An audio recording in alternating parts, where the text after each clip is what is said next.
In today's video, I'm going to teach you how to unsubscribe from Semrush in just under 5 minutes.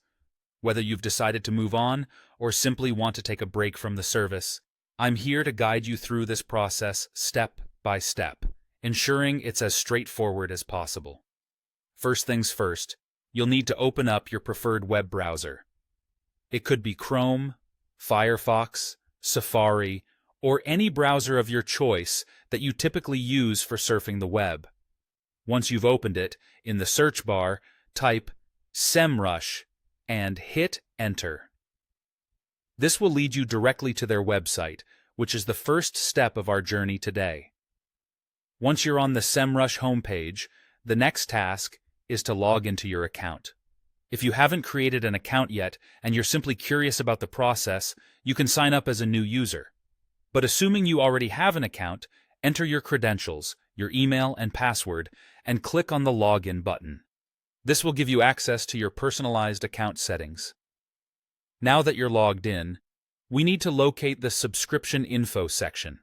This is typically found by clicking on your profile icon, which is generally in the upper right corner of the page. From there, navigate to the account settings. It might take a few moments to find if you're unfamiliar with the layout, but don't worry, it's all part of the process.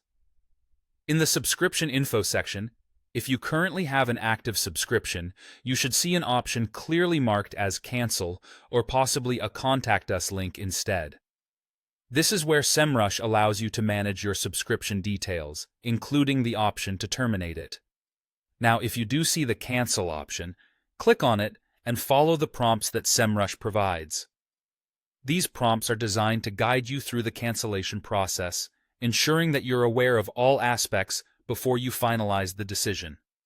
It's worth noting that if your subscription is free or you're on a free trial, this cancel option might not appear. In the event that you're on a free plan and don't see the cancellation option, don't worry. You can still reach out to Semrush's support team directly. Explain that you wish to cancel your trial or subscription and close your account altogether. The support team is there to assist with these requests and will guide you on the next steps required to complete your cancellation. There you have it, a concise way to unsubscribe from Semrush. Remember to confirm any cancellation notifications you receive via email to ensure the process is complete. I hope you found this guide helpful and that it made unsubscribing a bit easier. Thank you for watching, and until next time, take care.